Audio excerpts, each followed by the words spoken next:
রোমাঞ্চকর অভিজ্ঞতা। মেঘলা আকাশের নিচে ছোট্ট একটা মায়াবী নির্জনে আমাদের বসবাস।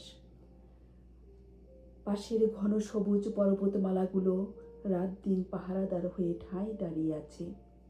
মাঝে মাঝে তো জোর করেই যেন সঙ্গের সঙ্গী হয়ে থাকতে চায় পর্বতমালাগুলো। আকাশ থেকে ঝরছে অনবরত হীরের টুকরোর মতো বরফের কণা। এই যেন ভালো লাগার ভালো থাকার আরেক নৈসর্গিক দান।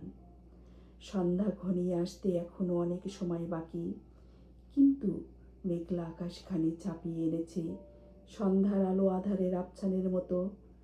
মনে জাগছে উচ্ছ্বাসের মাঝে কিছুটা সময় কাটাতে, সুন্দর মুহূর্তটাকে ধরে রাখতে।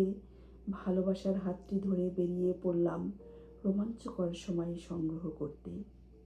ঘরের বাহিরে প্লাবিত হয়েছে বরফের বন্যায়, তবে পিছুটান নেই।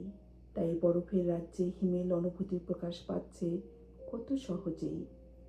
পাশের পর্বতমালার চূড়ায় থাকা সাদা সাদা বরফের তাজপরা দেখে মন মায়াবীর টানে আবদ্ধ হলাম দুজনেই।